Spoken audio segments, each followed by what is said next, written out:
दोस्तों नमस्कार। इस संपूर्ण विश्व में कोई भी राष्ट्र हो, सभी अपने अपने हितों को देखते हैं। जब उनके हितों के लिए कोई चीज़ उपयोगी साबित होती है तो वो एक दूसरे के साथ खड़े हो जाते हैं, और जब उनके हितों का देखते हैं कि मेरे हितों का नुकसान हो रहा है तो वही उस देश पे उंगलियां उठाने लगते हैं। अभी यही हाल हुई है अमेरिका का।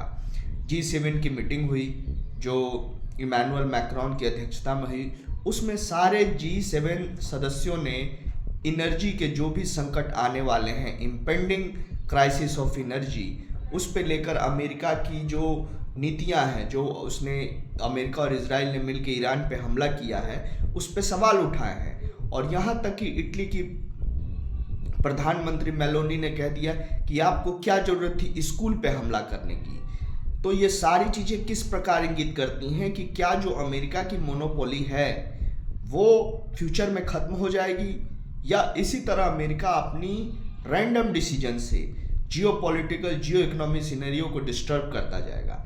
आखिर उस युद्ध से जो भी स्ट्रेट ऑफ हॉर्मज में जो भी बैन लगा है, उससे जो भी एनर्जी क्राइसिस उसकी भुक्तभोगी कौन है?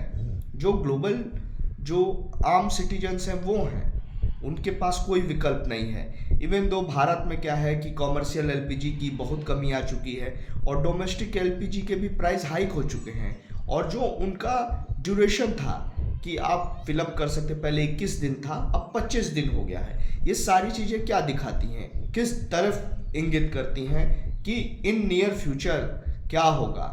क्या सारे जो विश्व के सारे मुल्क हैं वो अमेरिका की इस मोनोपोली को, कि जिस कंट्री पे अटैक कर दे वहाँ के रिसोर्सेज पे अपना आधिपत्य जमा ले, और उसको किस तरीके से दूसरे एक इम्पीरियलिज्म, उसकी एक वर्चुअल इम्पीरियलिज्म जिसको कह सकते हैं, वो अपनी जो भी उसकी इच्छा और अपेक्षाएं आकांक्षाएं हैं उनको पूरा करने के लिए किसी भी हद तक जा सकते। क्या उस पर वो रोक लगाएंगे?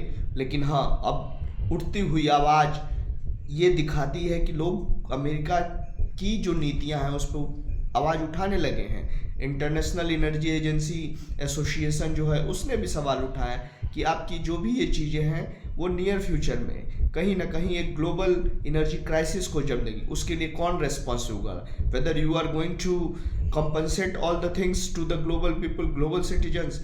क्या अपने चुनावी आकांक्षाओं के लिए डोनाल्ड ट्रंप पूरे विश्व की चीज़ों को खतरे में डाल सकते हैं? और ये बात एक बहुत ही सोचने वाली है, और ये डोनाल्ड ट्रंप के भी कार्यकाल के लिए बहुत चुनौतीपूर्ण है। आगे देखते हैं क्या होता है। धन्यवाद।